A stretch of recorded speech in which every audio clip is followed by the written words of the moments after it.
Shuster joins us now from the courthouse.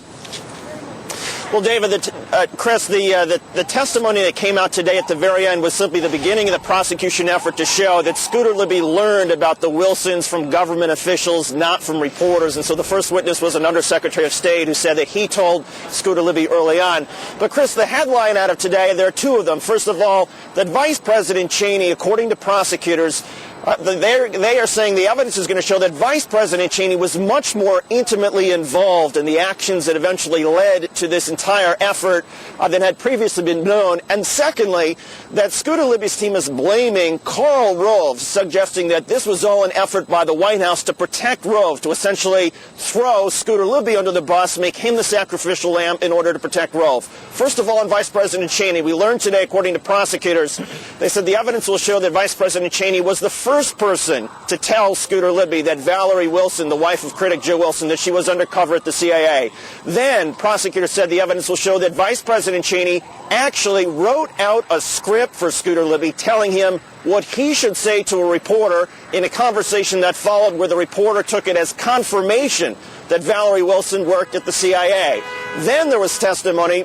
Prosecutors suggested the evidence will show that Vice President Cheney actually wrote out another script, a set of talking points for Scott McClellan. You'll recall, Chris, that when this all broke and there was a whole uproar, Scott McClellan came out and said Karl Rove had nothing to do with this. Well, Vice President Cheney was involved in trying to help Scooter Libby to try to convince Scott McClellan that McClellan should say the same thing about Scooter Libby to essentially clear Scooter Libby publicly, even though we now know that Scott McClellan was wrong at the time. Now, as far as this whole issue, Chris, about Karl Rove, again, the defense had several statements where they said, in fact, unlike Mr. Rove, Mr. Libby was not out pushing stories about Valerie Wilson. The idea is that the defense is going to try to draw a distinction. They're trying to argue that Scooter Libby was merely trying to pass around information about Joe Wilson and protect his boss, the vice president, whereas Karl Rove, according to the defense, was going farther and was actually telling stories about Valerie Wilson. So this idea of trying to turn the defense by aiming at Karl Rove is intriguing. And then, of course, Chris, just the news today that the vice president was much more actively involved. That was pretty big, and it gets to the idea of motive. Again, prosecutors are alleging that Scooter Libby lied to the grand jury, lied to the FBI because he was trying to block the investigation.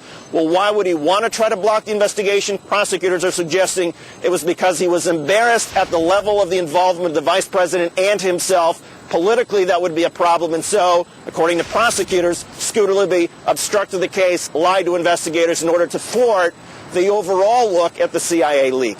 Chris? Well, how was the vice president, when he was grilled by the prosecutor, how was he able to avoid the kinds of questions and answers that might have been perjurious? I mean, why, if he were asked the same kinds of questions, for example, you pointed out a moment ago that in the testimony today, it was alleged by the prosecutor that the vice president had a role in ordering Scooter what to put out to the press. Fine, if that's the case. But if that was the case, why wasn't the prosecutor effective in grilling the vice president when he had him under oath? And why didn't he ask him the same question? Did you ever tell Scooter Libby to put this story out to the press? Why didn't that happen? Well, first of all, we don't know because the vice president's grand jury testimony has not been released. Secondly, Chris, and this is where Fitzgerald gets a lot of criticism because he did not put the vice president under oath. It wasn't the same sort of sworn depositions that others were faced to go to. One of the ideas is that the vice president provided information to prosecutors and said, yes, I talked about this, but this wasn't my top priority, and I don't remember details of conversations. Okay. In order for prosecutors to cross the bridge and find out whether the vice president really doesn't have such a good memory about this, they would need the other person who was involved in this conversation, Scooter Libby. But Scooter Libby, of course, his memory was not about the vice president. His memory was he learned this from reporters. That's why the prosecutors cannot even get to the point of asking those really tough questions about the vice president because they don't have the other witness who was in the room who can provide them with that leap. When the prosecutor brought this case, last question, Fitzgerald was very strong in saying someone threw sand in the eyes of the referee, of the umpire at a baseball game, he being the umpire. Is he talking about the vice president threw the sand or Scooter Libby, his chief of staff, threw the sand? He's suggesting that it was Scooter Libby who threw the sand, that prosecutors were unable to get an accurate look at the actions of the vice president, at the actions of others in the White House, because Scooter Libby derailed the investigation by saying, oh, I heard about this from reporters. I didn't hear about this from the vice president. The prosecutor, Chris, at one point said just before Scooter Libby gave his first interview to the FBI, where he blamed all of this on reporters, the prosecutor said that Scooter Libby wiped out some information about Vice President Cheney. He wasn't suggesting wiping out as far as destroying evidence. He was saying that Scooter Libby erased the Vice President and the Vice President's involvement from Scooter Libby's memory. Therefore, Scooter Libby would not have to volunteer to investigators, oh, by the way, the Vice President gave me these directions. The Vice President gave me this script in talking to reporters. The Vice President was the one who first told me about the Wilsons. So it doesn't sound like the Vice President's coming in as a character witness. It sounds like he's coming in almost as an unindicted co-conspirator here.